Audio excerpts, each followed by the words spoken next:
Hello and welcome to English academy.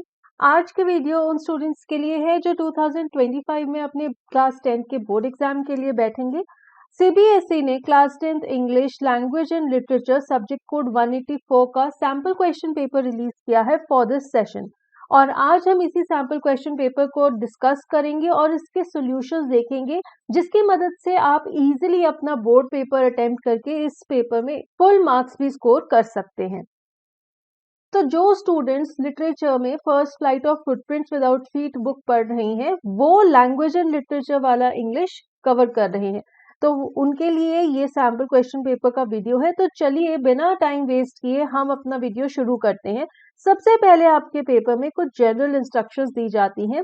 General instructions में सबसे पहले बताया जाता है कि टोटल 11 क्वेश्चंस हैं और सारे क्वेश्चंस कंपलसरी हैं, और आपको प्रेफरेबली 1 से 11 की सीक्वेंस में ही क्वेश्चंस को अटेम्प्ट करना चाहिए।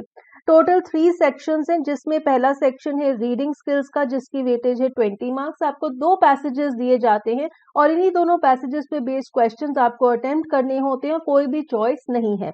उसके बाद आता है सेक्शन बी, जिसमें है grammar and creative writing skills. ये भी 20 मार्क्स का है। ग्रामर के क्वेश्चंस कंपलसरी हैं। क्रिएटिव राइटिंग स्किल्स के क्वेश्चंस में आपको इंटरनल चॉइस दी जाती है। फिर आता है section C, literature text book का, जिसकी वेटेज है 40 मार्क्स की। इसमें आपको extract based questions, short answer questions और लॉन्ग आंसर क्वेश्चंस पूछे जाते हैं। कई क्वेश्चंस में आपको इंटरनल चॉइस मिल जाएगी। हर क्वेश्चन के लिए आपको कुछ स्पेसिफिक इंस्ट्रक्शंस दी जाएंगी, जिसके बेसिस पर आपको आंसर लिखना होगा। सबसे पहले देखते हैं रीडिंग स्किल्स। पहले हमें एक टेक्स्ट दिया जाएगा जिसे हमें पढ़ना है, और इसी टेक्स्ट पे बेस्ड हमें कुछ क्वेश्चंस दिए जाएंगे।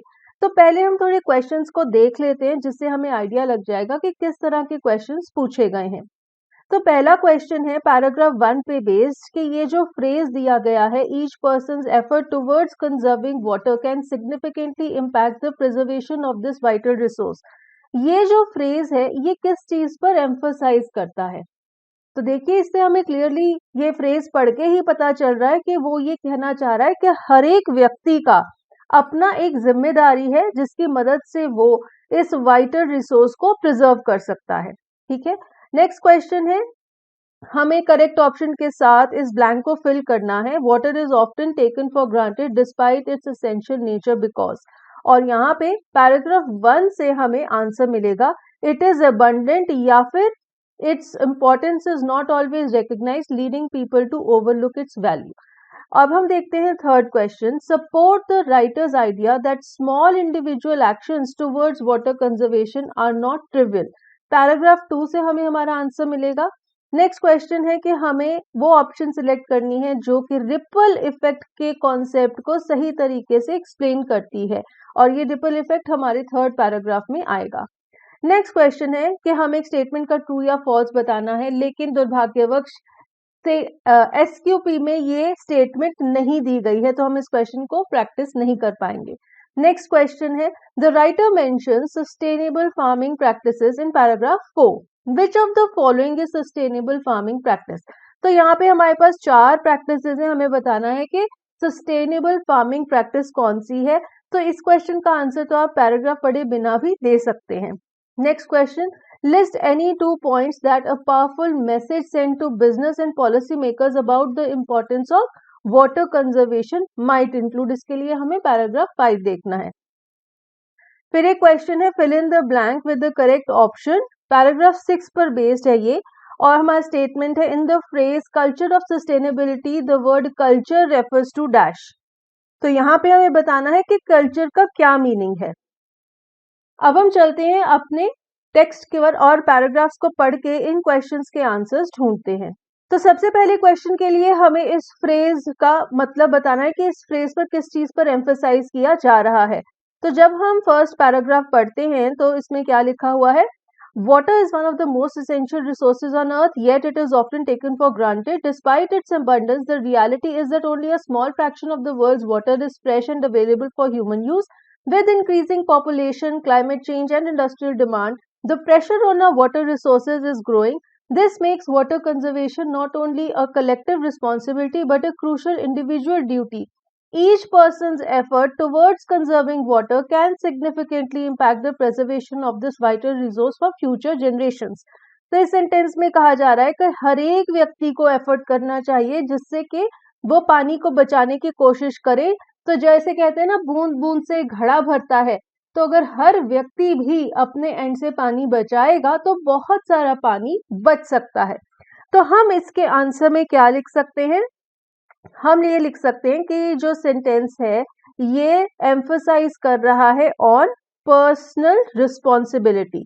मीन्स हर एक व्यक्ति की रिस्पॉन्सिबिलिटी है, जिम्मेदारी है कि वो पानी को वेस्ट ना करें, पानी को बचाएं, और इससे क्या होगा कि बहुत सारा पानी बचाया जा सकता है।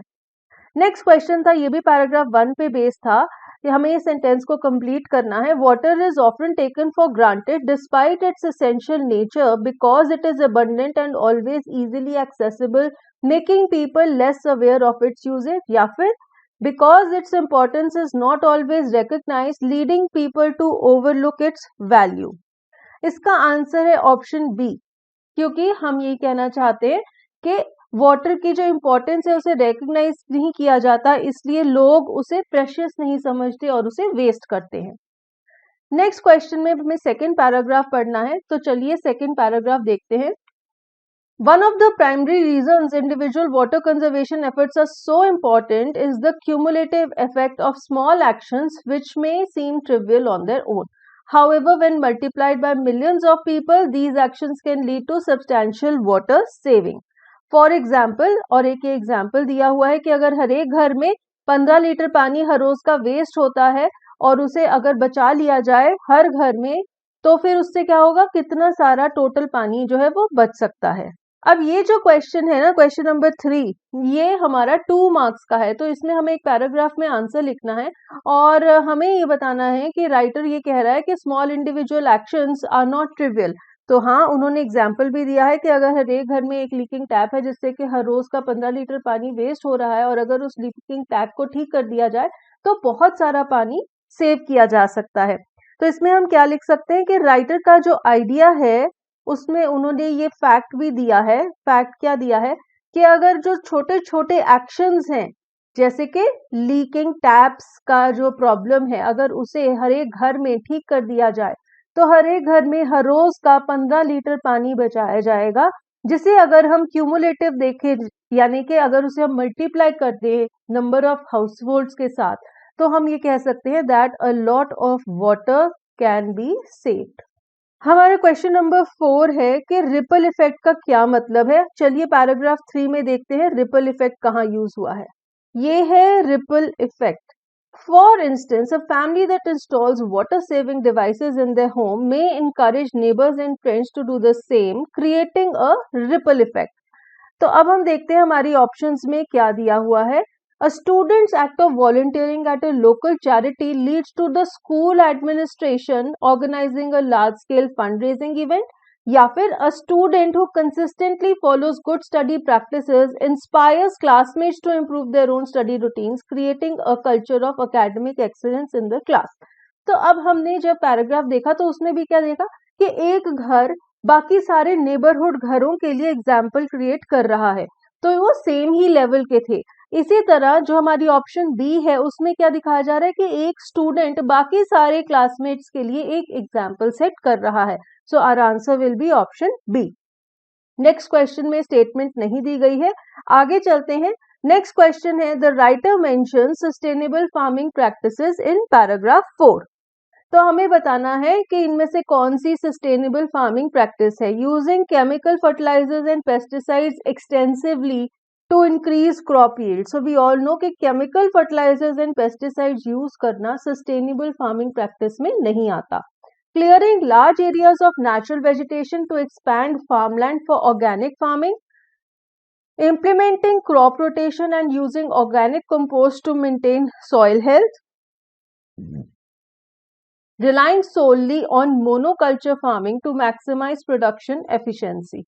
तो एक बार पैराग्राफ 4 में देख लेते हैं कि सस्टेनेबल फार्मिंग प्रैक्टिसेस के बारे में क्या कहा गया है। सो इसमें तो उन्होंने sustainable farming practices with relation to water conservation की बात की है, और इसी तरह अगर हम अपनी ऑप्शंस को भी देखें तो हमारी जो ऑप्शन सी है इसमें वो बात कर रहे हैं क्रॉप रोटेशन की और ऑर्गेनिक कंपोस्ट की, जिससे कि हम वाटर कंजर्व कर सकते हैं, इसलिए हमारा आंसर है ऑप्शन सी। हमारे नेक्स्ट क्वेश्चन में उन्होंने पूछा है list any 2 points that a powerful message sent to business and policy makers about the importance of water conservation might include from paragraph 5।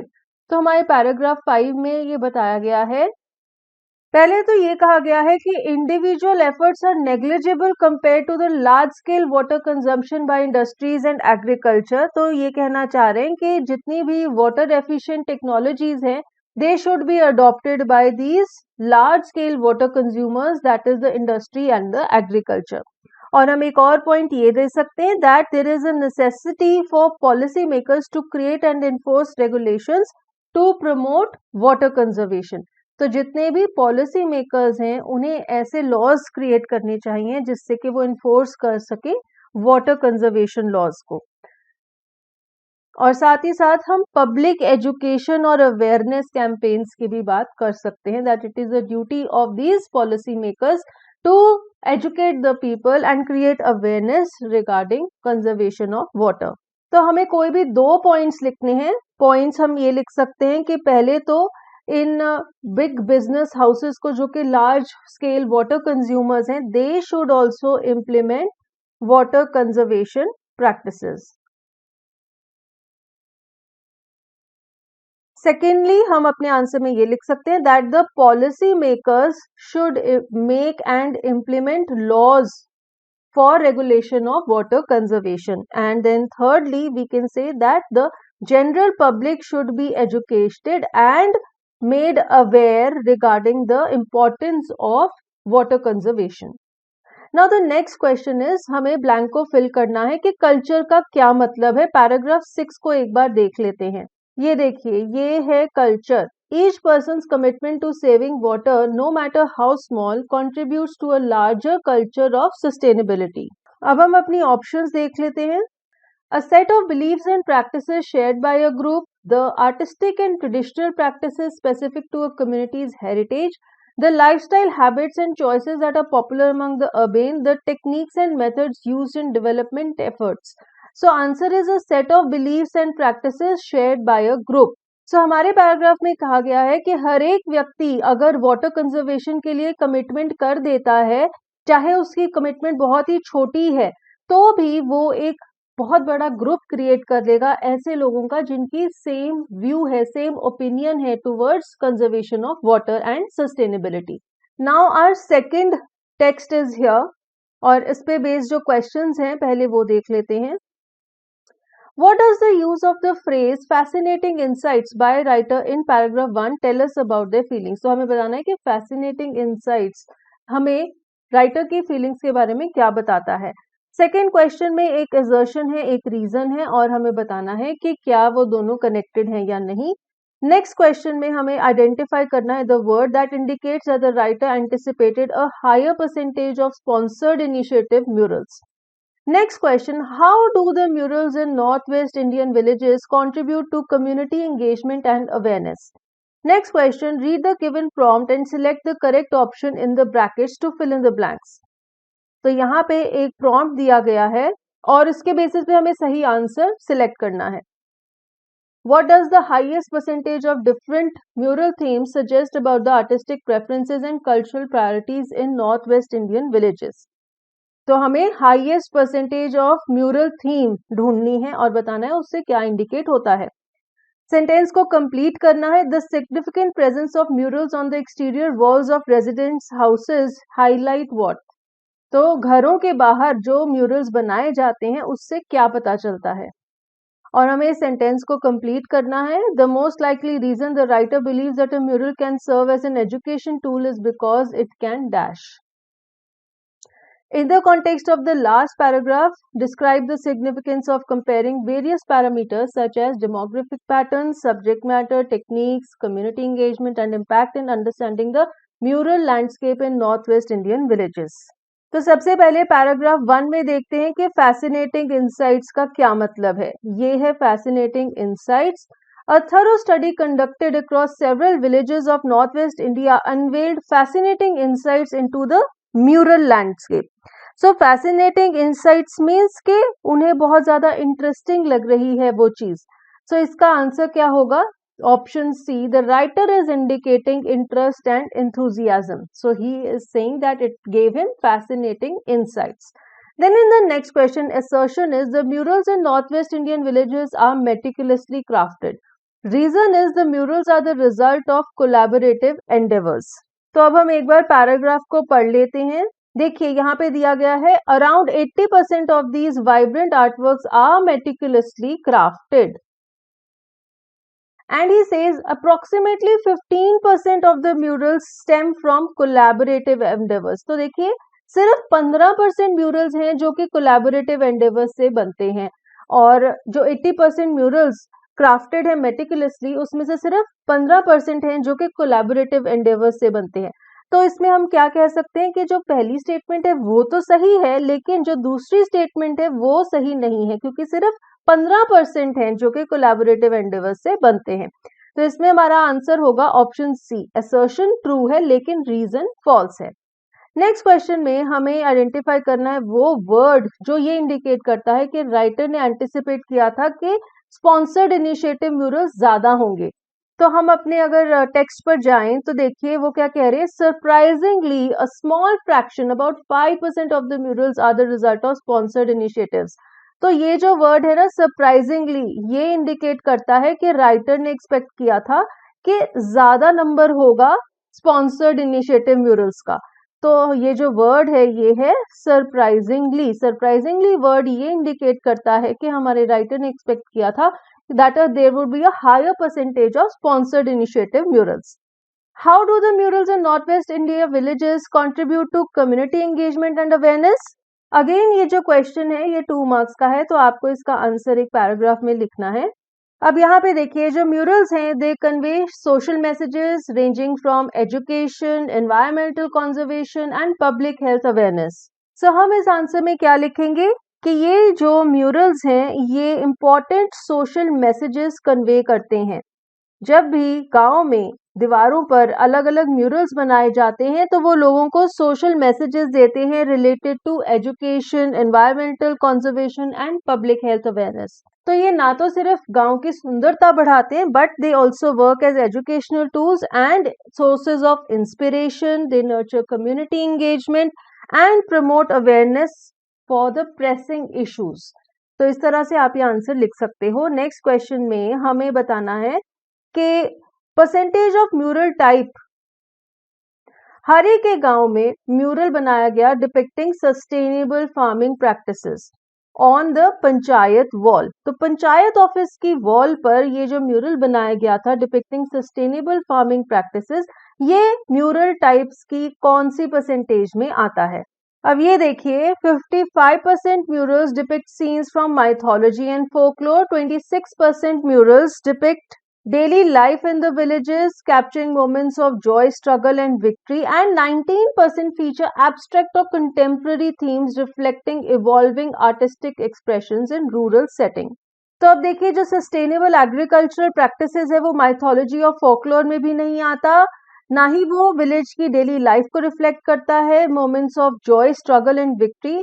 So that will come under the 19% category of abstract or contemporary themes reflecting evolving artistic expressions. Evolving means something which is developing over time. तो यहाँ पे जो sustainable agricultural practices हैं वो भी जो mural है वो 19% कैटेगरी में आएगा. हमारा जो नेक्स्ट क्वेश्चन है हमें बताना है what does the highest percentage of different mural themes suggest about the artistic preferences and cultural priorities in the north west Indian villages.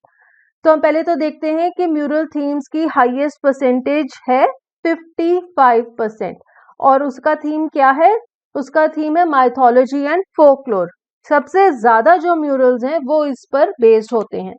तो इससे हमें क्या पता चलता है? That there is a deep connection with cultural heritage. Means लोगों का अपने कल्चरल हेरिटेज, अपनी हिस्ट्री, माइथोलॉजी, फोकलोर के साथ बहुत गहरा संबंध है.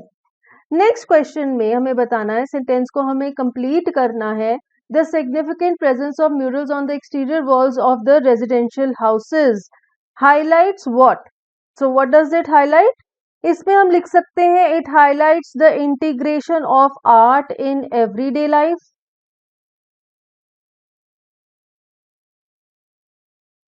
या फिर हम लिख सकते हैं artistic skills of the villagers.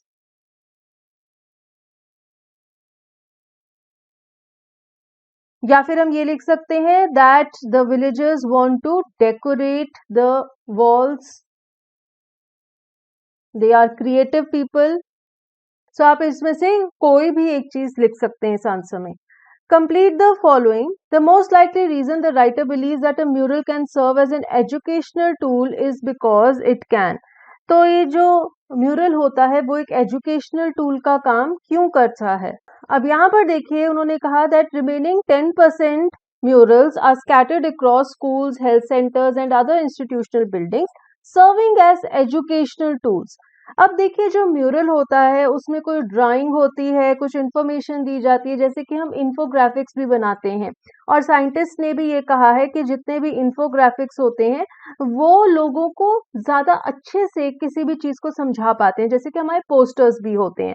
तो हम इसमें भी यही कह सकते हैं कि वो एक अच्छा एजुकेशनल टूल होते हैं बिकॉज उनमें विविड इमेजेस यूज की जाती हैं, सिंबल्स यूज किए जाते हैं जो कि एक मैसेज को बेहतर तरीके से कन्वे कर पाते हैं।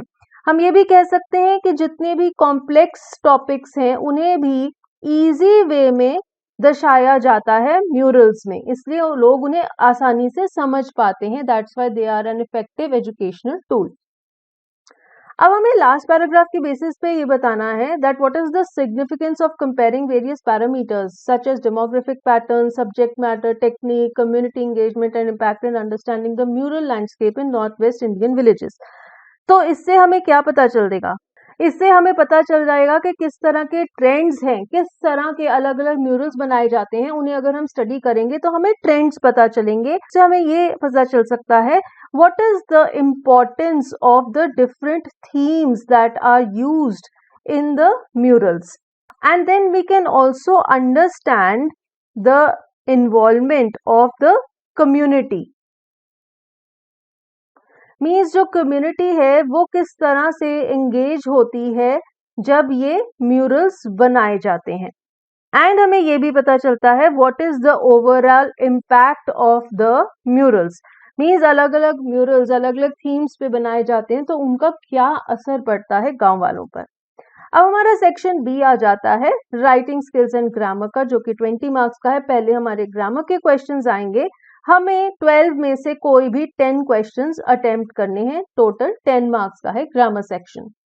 पहले क्वेश्चन में ये फॉर्मल लेटर की ओपनिंग लाइन दी गई है और ब्लैंक को फिल करना है। We are pleased to inform you that your proposal for the upcoming project by the board of directors dash. So इसमें क्या आएगा, had endorsed, will have been endorsed, has been endorsed, have endorsed. देखिए आपका एक proposal है जो कि क्या है, सिंगुलर, इसलिए हैव एंडोर्स्ड नहीं आएगा। ठीक है, अब हमारे पास बचा हैड एंडोर्स्ड या फिर हैज बीन एंडोर्स्ड। तो इसका आंसर क्या होगा, option C, has been endorsed means उसे सैंक्शन कर दिया गया है। We are pleased to inform you that your proposal for the upcoming project by the board of directors has been endorsed। अगर आपको अभी भी टेंसेस और डिफरेंट टाइप्स ऑफ टेंसेस के बारे में कंफ्यूजन है तो आप हमारे वीडियो लेसन्स और लेसन नोट्स चेकआउट कर सकते हैं, जिनके लिंक्स आपको वीडियो के नीचे डिस्क्रिप्शन बॉक्स में मिल जाएंगे और वहां से आप अलग अलग ग्रामर टॉपिक्स को तैयार कर सकते हैं। नेक्स्ट क्वेश्चन में हमें एक सेंटेंस दिया गया है और हमें उसका एरर ढूंढना है और उसे करेक्ट करना है। सेंटेंस है the company continues to strive tirelessly to meet customer demands. अब देखिए द कंपनी है एक, ये हमारा एरर है सब्जेक्ट वर्ब एग्रीमेंट का। जब ये सिंगुलर है तो इसके साथ हमारा वर्ब भी सिंगुलर आना चाहिए, स्ट्राइव्स नहीं आएगा, आंसर होगा स्ट्राइव। नेक्स्ट क्वेश्चन देखते हैं। Riya asked the following question to her colleague Deepak, have you finalised the magazine content to be submitted tomorrow. अब हमें रिया के क्वेश्चन को रिपोर्ट करना है, यानी कि उसे इनडायरेक्ट स्पीच में लिखना है। ये question direct and indirect speech का है, तो इसका आंसर क्या होगा, रिया आस्क्ड हर कोलीग लिख सकते हैं या फिर दीपक भी लिख सकते हैं या फिर हर कोलीग दीपक। तीनों चीजें ठीक है। रिया asked her colleague Deepak if he had finalized the magazine content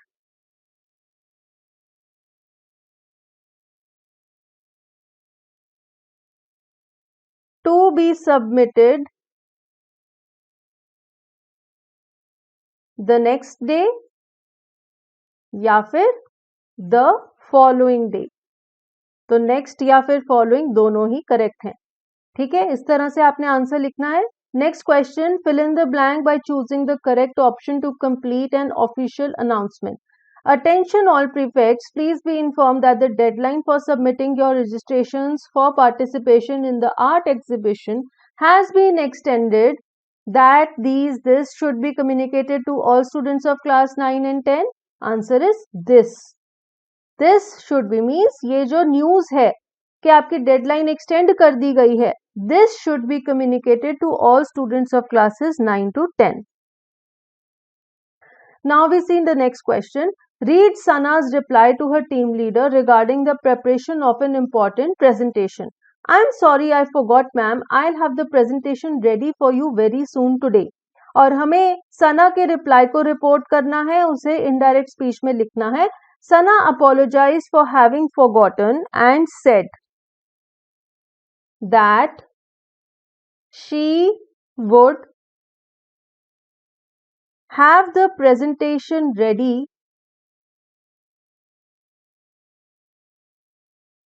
for her very soon that day. ठीक है, इस तरह से आप लिखोगे।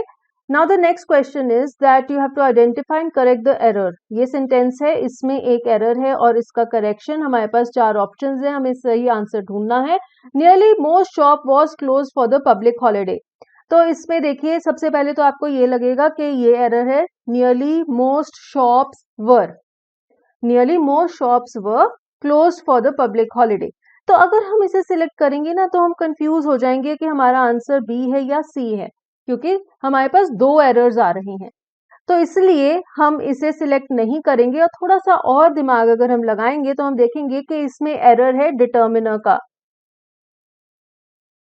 अगर हम मोस्ट को हटा दें और इसकी जगह हम एवरी लगा दें, nearly every shop was close for the public holiday, the sentence is correct, so our answer will be option A. Now the next question, complete the given school announcement by selecting the correct option to fill the blank. Good news everyone, our school's robotics team has successfully dashed a place in the semi-finals. Securing, secured, will secure, had secured. देखिए robotic team ने successful हो गई है, यानी कि वो काम कर चुकी है। तो इसका आंसर क्या होगा? Past tense, secured. It has successfully secured a place in the semi-finals. Had secured क्यों नहीं? क्योंकि has आ चुका है। So team has successfully had secured, ये तो सेंटेंस का फॉर्मेशन ही गलत हो जाएगा। अगर आपको अभी भी ग्रामर के किसी भी टॉपिक में कोई डाउट है, कोई कंफ्यूजन है, तो आप डिस्क्रिप्शन बॉक्स में दी गई वीडियो के लिंक्स और लेसन नोट्स के लिंक से अपने टॉपिक्स को प्रिपेयर कर सकते हो। Detect the error and supply the correction, ये भी एक सेंटेंस है, इसमें एक जगह पे एरर है, चलिए ढूंढते हैं। That needn't be dad's jacket, it's too small. देखिए नीडंट नहीं होगा, आंसर क्या होगा? कांट। हम कह रहे कि जैकेट बहुत छोटी है, तो हम क्या कहेंगे? That can't be dad's jacket. Needn't एक गलत मोडाल यूज हुआ है, आंसर होगा कांट। नेक्स्ट क्वेश्चन हमें फिर से इनडायरेक्ट स्पीच में कन्वर्ट करना है। टीचर कहती है, did everyone understand the new assignment? Students से yes, we all got it, thank you. The teacher asked if everyone had understood the new assignment, to which the students dash expressing their gratitude. To which the students replied affirmatively. Affirmatively means आप उसे confirm कर रहे हैं, या फिर आप कह सकते हैं the students responded affirmatively that obviously they had understood the assignment, expressing their gratitude. Select the correct option to complete the sentence. For a handbook for managers. The manager dash consider the proposal before making a decision. Will, should, might, can. So answer will be should, means उसे करना चाहिए. He should consider the proposal before making a decision. The next one is complete the sentence using the correct option. The group of friends dash excited at the prospect of their upcoming adventure. Group of friends है जिसे कि हम एक collective noun कह रहे हैं, तो यहाँ पर सिंगुलर वर्ब यूज होगा. The group of friends is excited at the prospect of their upcoming adventure. Next question, read the conversation about social media between a teacher and a student. Teacher कहती है how do you think social media influences our perceptions of reality. Jagrit उसका student वो कहता है I believe it distorts our perception of reality by only showing the highlight reels of peoples lives. अब हमें इसे report करना है, मींस इनडायरेक्ट स्पीच में लिखना है. द स्टूडेंट रिमार्क्ड, तो स्टूडेंट ने क्या कहा, the student remarked that he believed it क्या है, सोशल मीडिया. तो आप सोशल मीडिया लिख सकते हैं. He believed social media distorts their perception of reality by only showing the highlight reels of people's life. इस तरह से आप ये सेंटेंस को फिल कर देंगे. अब आते हैं राइटिंग स्किल्स पर. So writing skills total 10 marks का है. 2 क्वेश्चंस है, दोनों में इंटरनल चॉइस है. पहला क्वेश्चन ये है कि आपके पास एक लेटर राइटिंग है. यहाँ पे दिया हुआ है आप कौन है, Nirmal Pillai, a concern citizen, और आपका एड्रेस है Aluva Kochi. Compose a letter in about 120 words to the project head of the e waste management cell at electronics Vatika new Delhi. तो आप लेटर किसे भेज रहे हैं, रिसीवर्स नेम एंड एड्रेस भी दिया हुआ है. और आपको लेटर में लिखना है the adverse effects of e waste pollution. ठीक है, ई वेस्ट क्या है, यहाँ पे नीचे दिया हुआ है discarded electronic devices such as smartphones, computers and television which are no longer in use or have reached the end of their life cycle. आपको सजेस्ट करना है कि ऐसे कौन से मेजर्स हैं जो यूज किए जा सकते हैं जिनकी मदद से ई वेस्ट पोल्यूशन को कम किया जा सकता है. ठीक है, तो सबसे पहले तो आप एक फॉर्मल लेटर का जो फॉर्मेट है वो फॉलो करेंगे. अगर आपको अभी भी लेटर राइटिंग के फॉर्मेट में या आपको कोई इंपॉर्टेंट टिप्स चाहिए कि लेटर कैसे लिखनी है, तो आपको वीडियो के नीचे डिस्क्रिप्शन बॉक्स में लेटर राइटिंग का वीडियो भी मिल जाएगा और साथ ही साथ लेसन नोट्स का लिंक भी मिल जाएगा. तो ठीक है, हमारा जो फॉर्मल लेटर का फॉर्मेट होता है हम उसे फॉलो करेंगे. सबसे पहले हम सेंडर्स एड्रेस लिखेंगे जो कि है अलुवा कोची. उसके ऊपर आप अपना हाउस नंबर वगैरह भी लिख सकते हैं. फिर हमारा डेट आएगा, उसके बाद आएगा रिसीवर्स नेम एंड एड्रेस. वो क्या है, क्वेश्चन में दिया हुआ है project head e waste management cell electronics Vatika new Delhi. उसके बाद हम लिखेंगे सब्जेक्ट. सब्जेक्ट क्या है, urgent action needed to address e waste pollution and management. फिर हम अपना सैल्यूटेशन लिखेंगे सर या फिर मैडम, और सबसे पहले बॉडी में हम इंट्रोड्यूस करेंगे. हम ये बताएंगे कि हम लेटर क्यों लिख रहे हैं, to draw your attention towards the problem of e waste pollution. फिर सेकेंड पैराग्राफ में हम कुछ एडवर्स इफेक्ट्स बताएंगे कि ई वेस्ट पोल्यूशन से क्या क्या नुकसान हो रहे हैं, जैसे कि ये जो हैजार्डस मटेरियल है it is leaching into the soil and water, so there is contamination of soil and water, there is a contamination of ecosystem and it is posing as a health risk to life by exposure to toxic substances. ठीक है, तो toxicity बढ़ रही है जिससे कि health problems जैसे कि कैंसर, डीएनए इफेक्ट होना, वो सब कुछ हो सकता है. फिर हम नेक्स्ट पैराग्राफ में लिखेंगे कि किस तरह से हम इस प्रॉब्लम को सॉल्व कर सकते हैं through community engagement and through creating awareness. तो हम e waste collection drives organise कर सकते हैं, रिसाइकलिंग कर सकते हैं, awareness campaigns can be launched in schools and colleges and community centres, community based e waste management centres establish किए जा सकते हैं. Local residents can be engaged in segregation of e-waste and promoting the reuse and refurbishment of electronic devices. जिसे हम कहते हैं ना reduce, reuse, recycle, 3 R's, वो भी implement किए जा सकते हैं. And we can also then talk about the government initiatives. Government क्या क्या कुछ कर रही है और क्या क्या कुछ कर सकती है. उसके बाद हमारी body of letter खत्म हो जाएगी. फिर आएगी complimentary closing. जिसमें हम लिखेंगे थैंक यू, योर सिंसियरली, और फिर हम अपना नाम लिखेंगे और डेजिग्नेशन अ कंसर्न्ड रेजिडेंट। इस तरह से हमारा ये लेटर कंप्लीट हो जाएगा। ऑप्शन में सेकंड क्वेश्चन है, you are Chhavi Pathak of Ranchi Bihar, write a letter in about 120 words addressing the secretary of the city municipal authority. Detail the problem of overgrown trees and shrubs in the neighborhood and request the delegation of personnel for regular pruning। तो अब ये भी एक formal letter है और इसमें भी हम सेम फॉर्मेट यूज करेंगे जैसे कि हमने प्रीवियस क्वेश्चन में किया था। तो हम फॉर्मेट की बात नहीं करेंगे, सिर्फ ये डिस्कस कर लेते हैं कि बॉडी ऑफ द लेटर में हम क्या लिख सकते हैं। पहले पैराग्राफ में हम ये बताएंगे कि कौन सी प्रॉब्लम है। प्रॉब्लम है that the trees and shrubs are overgrown. तो आप ये बता सकते हैं कि हमारी जो नेबरहुड है वहां पे जो जितने भी ट्रीज और श्रब्स हैं उनकी कटिंग होनी जरूरी है।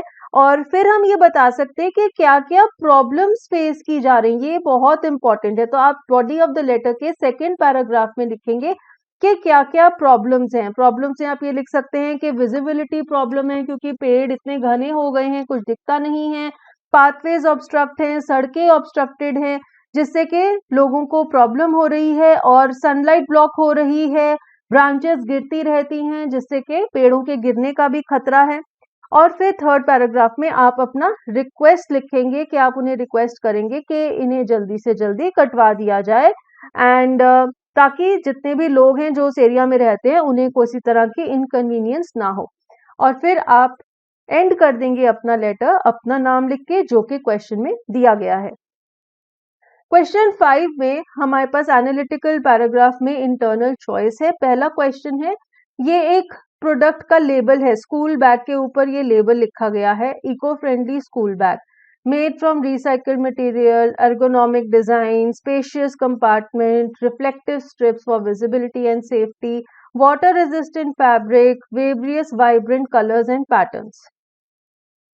तो अब आपको इस इंफॉर्मेशन को एनालाइज करके ये लिखना है कि क्या ये स्कूल बैग खरीदना बेनिफिशियल होगा या नहीं, और इस एनालिटिकल पैराग्राफ को 120 वर्ड्स में लिखना है।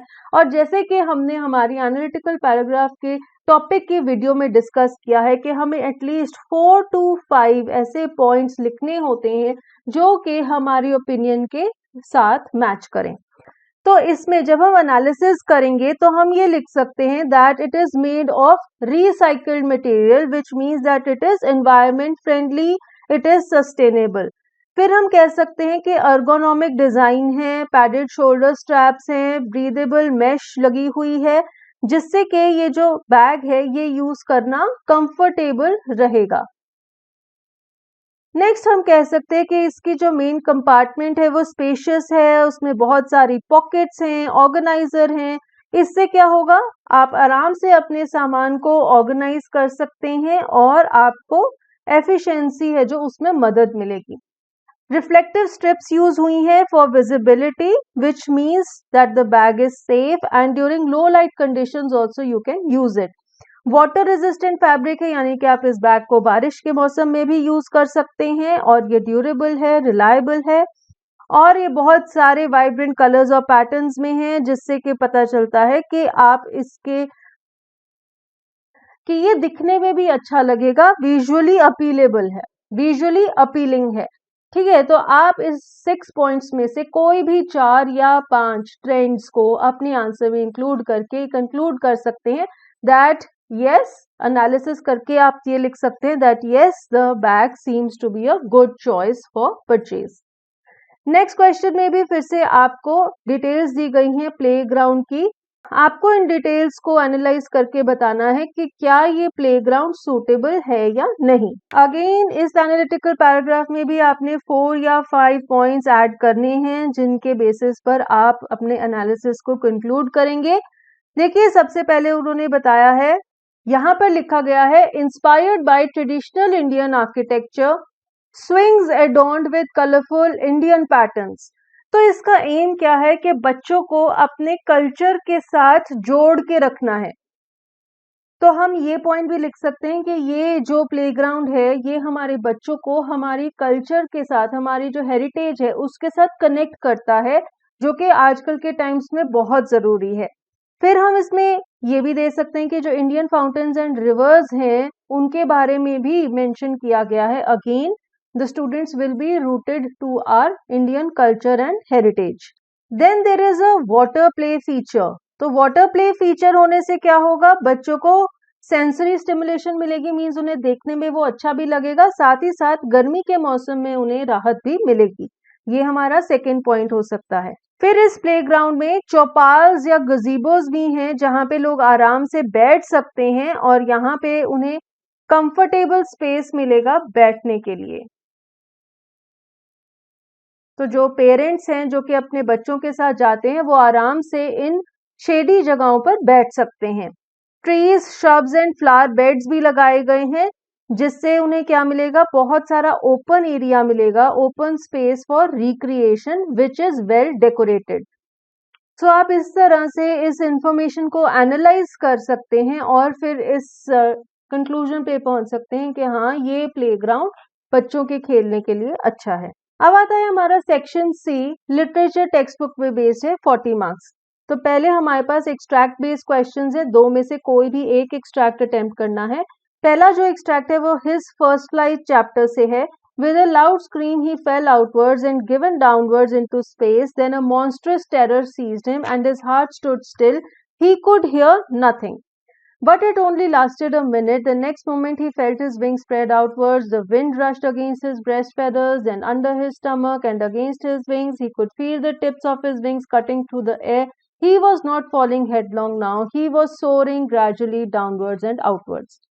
What effect does the experience have on the baby seagull? तो experience है, with a loud scream he fell outwards and downwards into space. Then a monstrous terror seized him and his heart stood still. Exhilarates, overwhelms, energizes, confuses. इसका answer है overwhelms. Overwhelms means बहुत ज्यादा हो जाना, you are overloaded with something.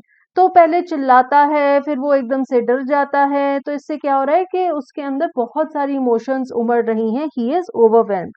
Next question, how does the author's use of descriptive language enhance the narrative technique in the paragraph? तो author ने descriptive language use की है, यानी कि उन्होंने बहुत डिटेल में बेबी सीगुल की जो जर्नी है उसे एक्सप्लेन किया है, उसमें क्या क्या इमोशंस उमड़ती हैं, मॉन्स्ट्रस टेरर आता है, the wind rushed against his breast feathers. तो ये सारी जो डिटेल्स हैं they enhance the emotional impact on the reader. Means जब हम इनको पढ़ते हैं तो हम भी सीगुल की जो इमोशंस हैं उसे फील कर सकते हैं. Fill in the blank with the correct word from the bracket. The use of the word rushed adds to a sense of dash and the exact answer will be a sense of speed. Means हमें लगता है कि वो बहुत तेजी से चला गया. How does the seagull's feelings towards the end of the extract contrast with the initial feeling of terror? तो स्टार्टिंग में उसके फीलिंग थी टेरर की, एंड में उसकी फीलिंग क्या थी, जब वो आराम से उड़ने लग गया, फ्रीडम की, एक्साइटमेंट की. And he also felt empowered when he realized that he could fly. Now our second extract is from the chapter Bholi. Suddenly Bholi noticed that the teacher was standing by her side, smiling at her. What's your name, little one? Bho, bho, bho. She could stammer no further than that. Then she began to cry and tears flowed from her eyes in a helpless flood. She kept her head down as she sat in her corner, not daring to look up at the girls who she knew were still laughing at her. When the school bell rang, all the girls scurried out of the classroom, but Bholi dared not leave her corner. Her head still lowered, she kept on sobbing. Bholi, the teacher's voice was so soft and soothing. In all her life, she had never been called like that. It touched her heart. What is the tone the teacher is unlikely to have used in the line, "What's your name, little one"? Reassuring, comforting, settling, calming. Reassuring means कि आप किसी को ये भरोसा दिला रहे हैं कि सब कुछ ठीक हो जाएगा, आप उसे कंफर्ट दे रहे हैं. टीचर की वॉइस रीअश्योरिंग थी, कंफर्टिंग भी थी. सेटलिंग का मतलब है कि आप किसी चीज का मूड बना रहे हैं, ऐसा उसके टोन में नहीं था. आप अगर किसी कंडक्ट का मैनर है जो वो सेट कर रहे हैं, एस्टैब्लिश कर रहे हैं, ऐसा भी नहीं था. कामिंग भी थी टीचर की टोन. तो हमारा आंसर है option C, because we have to find unlikely, means teacher के बोलने का तरीका ऐसा नहीं था. Next question, how does the author's use of Bholi's perspective help build the narrative in the extract. ये हमारा क्वेश्चन 2 मार्क्स का है, तो हमें एक पैराग्राफ में आंसर लिखना है. ऑथर ने भोली का पर्सपेक्टिव यूज किया क्योंकि उसने हमें भोली के नजरिए से बताया कि उसके साथ क्या हो रहा था. इससे क्या होता है, हमें डायरेक्टली पता चलता है कि भोली की फीलिंग्स क्या थी, वो कैसा महसूस कर रही थी, इसलिए हम उसे अच्छी तरह से समझ पाते हैं और हमें कोई मुश्किल नहीं होती भोली की फीलिंग्स समझने में. और हम ये भी समझ पाते हैं कि वो कितनी वल्नरेबल है, कितनी डिस्ट्रेस्ड है, और इससे हमें ये भी पता लगता है कि जो टीचर की काइंडनेस है उसका भोली पर क्या असर पड़ता है और क्लासमेट्स की लाफ्टर से भोली के ऊपर क्या क्रूरटी होती है. तो जब हमारे राइटर डायरेक्टली भोली के नजरिए से चीजों को हमें बताते हैं तो हम उन्हें बेहतर तरीके से समझ पाते हैं. Now the third question, you have to fill in the blanks with the correct word. The word flood in the line tears flowed from her eyes in a helpless flood indicates that Bholi was crying uncontrollably or unintentionally. Answer is uncontrollably. How does the teacher's comforting demeanor contrast with the behavior of the girls? तो teacher है जो कि भोली की तरफ बहुत kind है, understanding है और वो उसके साथ बहुत ही कंफर्टिंग तरीके से बात करती है, उसे इनकरेज करती है. बाकी जो गर्ल्स हैं वो क्रूअल हैं, इनसेंसिटिव हैं, जो कि उसके ऊपर हंसती हैं और उसका मजाक उड़ाती हैं. Read the given extract. तो हमारे पास फिर से एक्सट्रैक्ट हैं और हमें किसी भी एक एक्सट्रैक्ट को अटेम्प्ट करना है. ये हमारी पोइट्री सेक्शन पर बेस्ड है. He stalks in his vivid stripes the few steps of his cage on pads of velvet quiet in his quiet rage. Tiger in the zoo से लिया गया है. पहला क्वेश्चन है, what is the most likely reason the poet chooses to say vivid stripes instead of just stating the colors of the stripes? तो poet ने vivid stripes क्यों कहा है? ये क्वेश्चन 2 मार्क्स का है, तो हमें एक पैराग्राफ में आंसर लिखना है.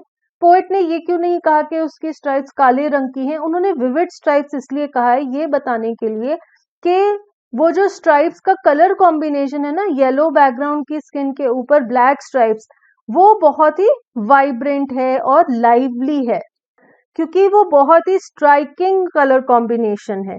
It is full of life और उससे टाइगर की जो अपीयरेंस है वो बहुत मैग्निफिशेंट हो जाती है. Fill in the blank. The tiger stalking suggests a movement that is dash within the confines of its cage. तो उसकी जो स्टॉकिंग है उससे क्या पता चलता है? It is restless. How does the poet reinforce the contrast between the tiger's confined environment and internal emotions? Poet ने 2 बार इस स्टैंजा में क्वाइट वर्ड यूज किया है इंडिकेट करने के लिए कि टाइगर एक बंद जगह में बंद है, तो उसके अंदर भी रेज है, क्वाइट रेज, और वो जब चलता है तो उसके पैड्स जो है, उसके जो पंजे जो है वो भी बिल्कुल क्वाइट हैं, कोई आवाज नहीं करते. तो दोनों चीजें ही क्वाइट हैं. अब इस क्वेश्चन में हमें वो एक्सट्रैक्ट ढूंढना है जिसकी राइम स्कीम हमारे गिवन एक्सट्रैक्ट के साथ मिलती है. तो पहले हमारे गिवन एक्सट्रैक्ट की राइम स्कीम देख लेते हैं. Stripes cage quite rage, A B C D B. Cage और रेज राइम कर रहे हैं, तो राइम स्कीम है ए बी सी बी. अब चलते हैं और इन क्वेश्चंस में दिए गए एक्सट्रैक्ट्स को देखते हैं. स्वीट मॉन green tweet, A B C A. Sweet और ट्वीट राइम कर रहे हैं, तो ये हो गए ए बी सी ए.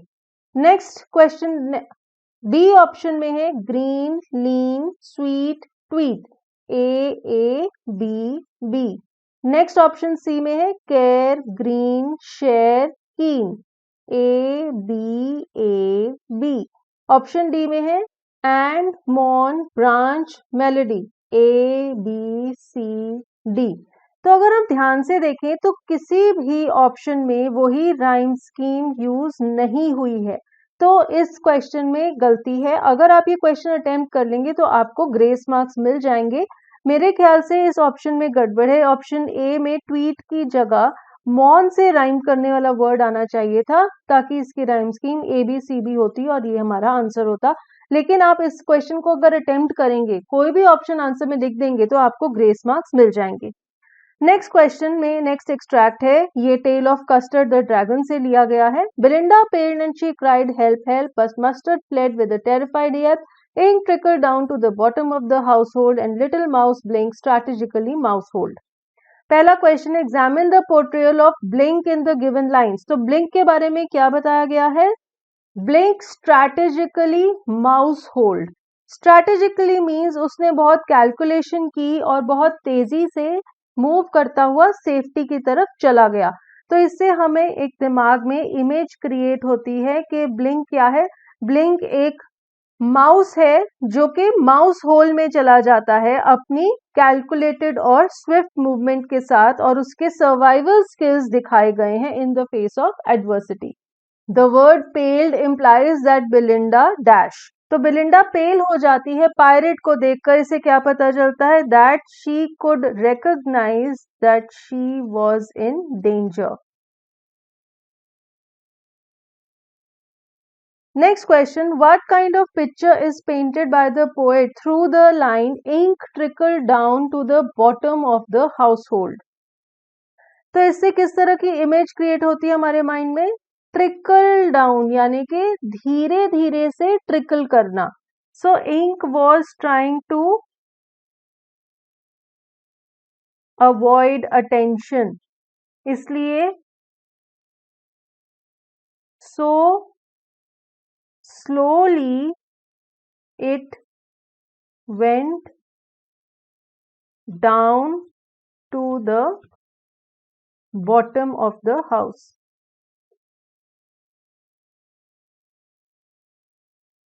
तो इनकी ये स्ट्रैटेजी थी कि वो नहीं चाहता था कि कोई उसे देख ले, इसलिए वो बहुत ही कॉशियस होकर इनकॉन्स्पिक्यूअस मैनर में धीरे धीरे चुपके से दबे पांव चलता हुआ घर के नीचे के एरिया तक चला गया। What kind of atmosphere is created through these lines? Select the correct option. Urgency, apprehension, uncertainty, mystery, aggression। इसमें आंसर में अर्जेंसी भी है, अप्रीहेंशन भी है और अनसर्टेनिटी भी है। आंसर है ऑप्शन सी। अर्जेंसी थी क्योंकि बेलिंडा जोर जोर से चिल्ला रही थी बचाओ बचाओ। अनसर्टेनिटी थी क्योंकि वो लोग अटैक में थे, उन्हें नहीं पता था आगे क्या होगा। और एप्रीहेंशन भी थी क्योंकि उन्हें लग रहा था कि वो खतरे में है। अब हमारे पास 5 क्वेश्चंस हैं, हमें कोई भी 4 के आंसर्स 40 to 50 वर्ड्स में लिखने हैं और हर एक क्वेश्चन के लिए हमें 3 मार्क्स दिए जाएंगे। How does the ignorance about Midgebill as a creature in the urban environment of London reveal insights about people's perceptions and knowledge regarding animals? तो इसके आंसर में हमें ये बताना है कि जब हमारे नरेटर मिजबिल को लंदन ले जाते हैं, जो कि वहां पर एक अननोन एनिमल है, कोई भी उसे नहीं जानता, तो लोग किस तरह से रिएक्ट करते हैं। तो हम इसमें लिख सकते हैं कि लोगों को बिल्कुल भी वाइल्ड लाइफ के बारे में नहीं पता, और जिस स्पीशीज को वो नहीं जानते, जैसे कि ऑटर्स को वो नहीं जानते, तो वो अलग अलग गेसेस करते हैं कि ये कौन सा जानवर है। इससे पता लगता है कि लोगों को एजुकेशन की जरूरत है, अवेयरनेस की जरूरत है। There is lack of knowledge about the exotic animals. लोगों की एनिमल्स के रिगार्डिंग अंडरस्टैंडिंग बहुत ही लिमिटेड है। So people need to know more about the diversity of life and the importance of respecting animals' natural behavior and habitats. Next question, how does the imagery of the trees movement from the house to the forest in Trees poem reflect the broader themes of liberation and growth in human experiences? तो हमें सबको पता है कि जो trees poem है, इसमें tree एक मेटाफर है फॉर वुमेन, फॉर फीमेल्स। तो इसमें जब वो कहा जा रहा है कि trees are moving out of the house at night and then they will be free, तो वो एक फ्रीडम को रिप्रेजेंट करता है, the desire of being free and being autonomous. This is the desire of all the women and they want to move out of house, यानी कि वो restriction से बाहर निकलना चाहती हैं और आजादी से खुले आसमान के नीचे जीना चाहती हैं। और इससे पता चल रहा है it shows the human quest for liberation. तो वो अलग अलग रिस्ट्रिक्शंस और लिमिटेशन से बाहर निकल के आजादी से जीना चाहती हैं और वो ग्रो करना चाहती हैं जिस तरह से ट्रीज आजादी से ग्रो करते हैं। Third question, what does the postmaster's reaction to Lencho's letter reveal about his character from a letter to God? तो इसके आंसर में आप कोई भी दो कैरेक्टर ट्रेट्स दे सकते हैं अबाउट द पोस्टमास्टर। इसमें हम पहले कह सकते हैं that he is compassionate, he is moved, वो बहुत ज्यादा हिल जाता है देख के कि लेंचो को अंधविश्वास है भगवान में और वो उसके विश्वास को बरकरार रखना चाहता है। That shows that he is compassionate. Secondly हम ये भी कह सकते हैं कि वो बहुत क्रिएटिव है क्योंकि वो एक बहुत ही अच्छा प्लान बनाता है जिसकी मदद से वो 70 पैसों इकट्ठे करता है, लोगों से मांगता है और किस तरह से वो ये पैसे इकट्ठे करके लेंचो को वो पैसे एनवेलप में डालकर भेज देता है ताकि लेंचो का फेथ बरकरार रखा जा सके। थर्डली हमें भी पता चलता है कि वो हेल्पिंग नेचर का है, वो भी कंट्रीब्यूट करता है, वो भी पैसे डोनेट करता है। इन 70 पैसों में पोस्टमास्टर भी पैसे डालता है लेंचो को देने के लिए। फोर्थली वो रिस्पेक्टिंग है, वो लेंचो की फीलिंग्स की इज्जत करता है, उसका मजाक नहीं उड़ाता बल्कि उसके मन में लेंचो के लिए बहुत ज्यादा इज्जत है। हमारा जो नेक्स्ट क्वेश्चन है, assess the narrative's effectiveness in portraying the tension between the comfort of familiarity and the allure of the unfamiliar in madam rides the bus. Now madam rides the bus story में Valli is familiar with the street where she lives, she is familiar with the people who are her neighbors and so she feels very comfortable over there.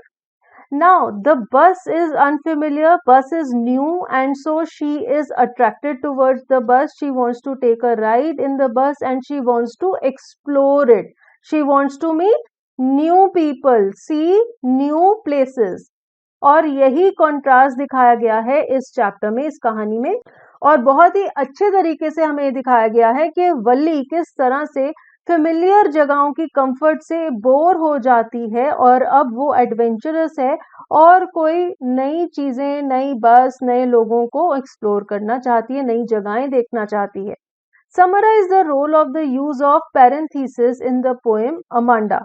Parenthesis क्या होते हैं? जब हम brackets में कोई चीज देते हैं, ठीक है, तो हमने अपनी पोएम में देखा कि जब भी अमेंडा की कोई इनर फीलिंग दी गई है, जैसे कि वो चाहती है कि वो रेपुंजल बन जाए, वो एक मर्मेड बन जाए, वो ऑर्फन हो जाए, ये सारी इनर फीलिंग्स हैं जो वो पैरेंथेसिस में दी गई हैं ताकि एक डिफरेंस दिखाया जाए कि कौन सी बातें हैं जो वो उसकी माँ उसके साथ कर रही है और कौन सी बातें हैं जो अमेंडा के अंदर चल रही हैं।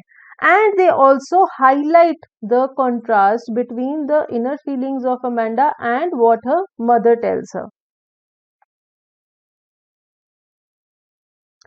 Next, in the next question, we have to attempt any two out of the given three questions in 40 to 50 words. These are from the Footprint Without Feet book.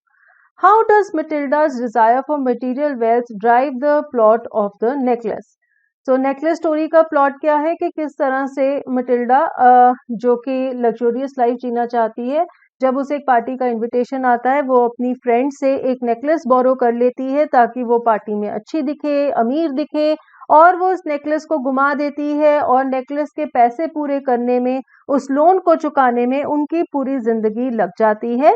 तो उसकी जो डिजायर है मटेरियल वेल्थ की, उससे ये जो events हैं वो सब चालू होते हैं और हमारी स्टोरी का प्लॉट बनता है। Next question, justify the opinion that Ebright's early successes were essential for his later achievements in science. The making of a scientist में हमने देखा कि रिचर्ड एब्राइट के जो अर्ली सक्सेसेस थे वो क्या थे? जब उसने स्कूल में साइंस फेयर में हिस्सा लिया और उन साइंस फेयर्स को जीता बाय डिस्प्लेइंग रियल एक्सपेरिमेंट्स, उससे उसे मोटिवेशन मिली, उसके टैलेंट को वैलिडेशन मिली, मींस उसे एक्सेप्टेंस फील हुई, जिससे कि उसे ऑब्वियसली कॉन्फिडेंस मिला, प्रोत्साहन मिला और उसे ग्रोथ की बहुत सारी अपॉर्चुनिटीज मिली। इसकी वजह से जब उसे कॉन्फिडेंस मिला तो वो अपने पैशन को और फॉलो करता रहा, जिसकी मदद से फाइनली वो एक सक्सेसफुल साइंटिस्ट बन गया। How does the book that saved the earth include elements of satirical science fiction? Now this story, The Book That Saved the Earth, उसमें सटायर है, वो एक साइंस फिक्शन तो है लेकिन साथ ही साथ सटायर भी है, क्योंकि जितने भी मार्स वाले कैरेक्टर्स हैं, मार्शियन जो कैरेक्टर्स हैं, उनमें एक ह्यूमर दिखाया गया है, उनका फनी एस्पेक्ट दिखाया गया है, किस तरह से वो ह्यूमंस का मजाक उड़ाते हैं, लेकिन वो खुद ही कहीं ना कहीं गलत है और वो बहुत ही एरोगेंट भी हैं और वो बेसिक कॉन्सेप्ट्स को ही नहीं समझ पाते, तो उनकी एरोगेंस का मजाक उड़ाया गया है, इसीलिए ये एक सटायरिकल साइंस फिक्शन है।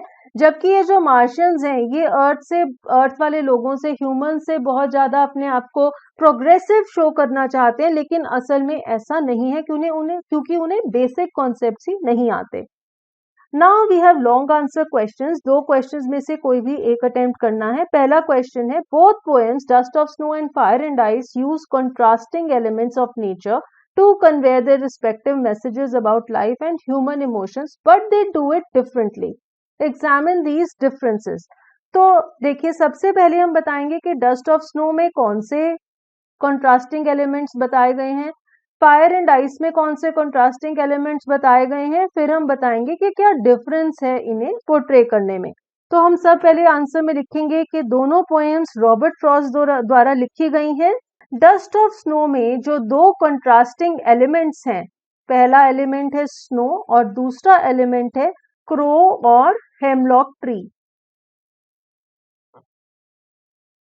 और यहाँ पे उनका एक कॉन्ट्रास्ट दिखाया गया है। स्नो को हम वाइट कहते हैं, प्योर कहते हैं, और क्रो और हेमलॉक ट्री बैड ओमेन्स हैं, डार्क हैं, और उन्हें हार्बिंजर्स ऑफ सॉरो कहा जाता है।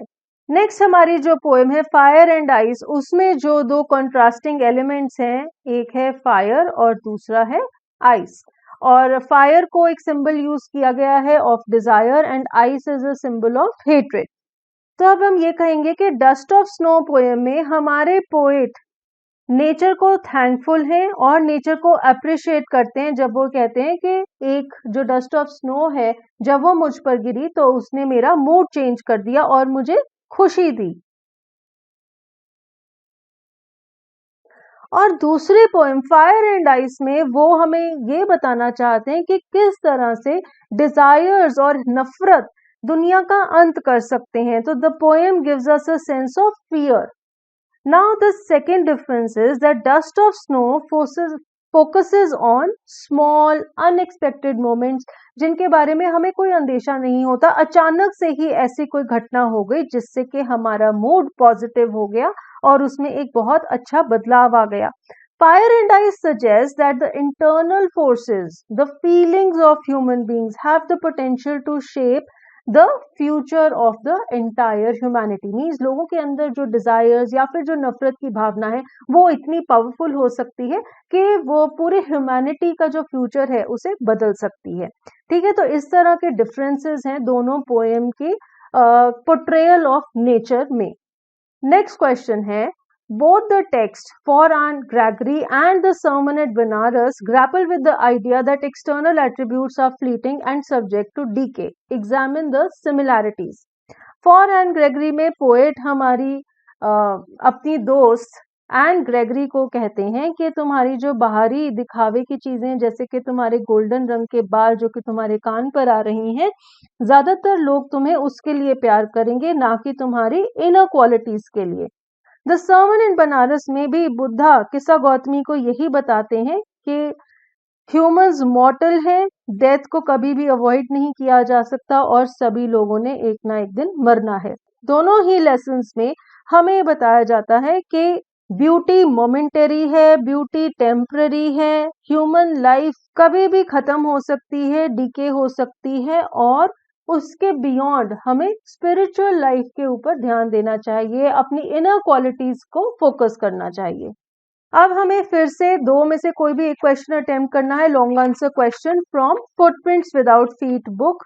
पहला क्वेश्चन है, evaluate how Griffin's character is shaped by a combination of personal ambition, the unintended consequences of his scientific pursuits and the reactions of the society he faces.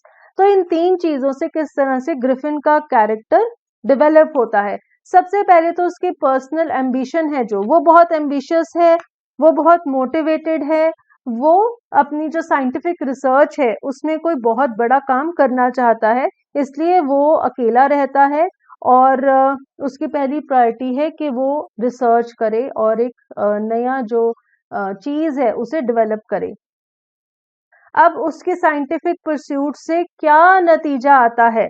उसके जो साइंटिफिक परस्यूट है उसकी वजह से जब वो इनविजिबल हो जाता है तो वो वल्नरेबल भी हो जाता है, वो आसानी से चोरियां करने लगता है, लोगों को मारने लगता है। उसने ऐसा कभी सोचा नहीं होता, वो इधर उधर से दौड़ जाता है बिना लोगों की नजर पड़े, तो वो उसे मिसयूज करने लग जाता है। अनजाने में वो अपनी साइंस के जो रिसर्च है उसे मिसयूज करने लग जाता है। और उसका क्या रिएक्शन है सोसाइटी का?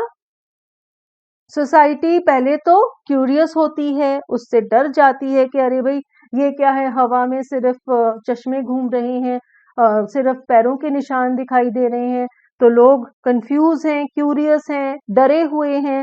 उसके बाद जब ग्रिफिन एग्रेसिव हो जाता है, मार पिटाई पे आ जाता है, तो लोग उससे अलग हो जाते हैं, कोई भी उसे अपनाता नहीं है, उसका लैंडलॉर्ड भी उसे घर से निकाल देता है। इनमें भी फाइनली पुलिस को बुला लिया जाता है ताकि वो इसे पकड़ सकें। तो ना चाहते हुए भी ग्रिफिन्स की जो साइंटिफिक परस्यूट है उसकी वजह से वो एक अनलॉफुल व्यक्ति बन जाता है और वो सोसाइटी से कट ऑफ हो जाता है। नेक्स्ट क्वेश्चन है, evaluate how James Herriot's characterisation contribute significantly to the overarching theme of responsible pet ownership and animal welfare. James Herriot का जो कैरेक्टर है वो कंपैशनेट है, लेकिन फिर भी वो एक स्ट्रिक्ट वेटनरी सर्जन है। वो एनिमल्स को प्यार भी करता है, लेकिन फिर भी उसे पता है कि कहाँ पे फुल स्टॉप लगाना है ताकि वो एनिमल को स्पॉइल ना करे और उसकी हेल्थ खराब ना करे। तो हमारी जो स्टोरी है उसका ओवरआर्किंग मीन्स ओवरऑल जो एक थीम है वो ये बताता है कि एक पेट के ओनर को रिस्पॉन्सिबल होना चाहिए और उसकी एनिमल की वेलफेयर के बारे में सोचना चाहिए। ये चीज हमें हीरियॉट के कैरेक्टर से भी पता चलती है, क्योंकि मिसेस पंफ्री है जो, वो तो इतनी ज्यादा ओवर एक्सेसिवली लव करती है अपने पेट को कि वो ये नहीं समझ पाती, ये नहीं फर्क जान पाती कि क्या चीज पेट के लिए अच्छी है, क्या चीज बुरी है। ये चीज जानना बहुत जरूरी है, आपको ओवर इंडल्ज नहीं करना। You should know where you have to put a full stop. और ये चीज हमें जेम्स हीरियॉट के कैरेक्टर से पता चलती है, क्योंकि जब वो ट्रिकी को अपने साथ सर्जरी में ले जाते हैं वो उसे वो सारी आराम की चीजें नहीं देते, उसे खाना नहीं देते, because he wants the welfare of tricky. वो ट्रिकी को ठीक करना चाहते हैं। जब मिसेस पंफ्री उसके लिए वाइन भेजती है, एग्स भेजती है, उसके लिए बहुत लैविश चीजें भेजती है, कॉड ऑयल भेजती है, ये सब चीजें भी ट्रिकी को नहीं दी जाती, because James Herriot knows that these are harmful for Tricki और इनकी खाने से ट्रिकी और ज्यादा बीमार हो जाएगा।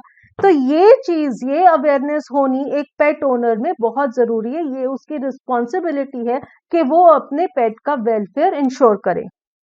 So ये सब चीजें आप इस आंसर में लिखेंगे। And with this we come to an end of this video. We have seen the sample question paper release by the CBSE for the session 2024-25। तो आप इस वीडियो को देखने के बाद एक बार एग्जाम लाइक सिचुएशन में पूरा 3 घंटे का टाइमर लगाकर इस पेपर को अटेम्प्ट करें और फिर हमारे इस वीडियो की मदद से अपने आंसर्स को चेक करके आइडिया लगा सकते हैं कि आप कितने वेल प्रिपेयर्ड हैं और किस किस टॉपिक में आपको और प्रिपरेशन करनी है, ताकि आप इंग्लिश के पेपर में फुल मार्क्स स्कोर कर सकें। If you like the video, please give us a thumbs up and don't forget to check out the links of the lesson notes given in the description box below this video, and for more useful videos, subscribe to the channel. Thank you.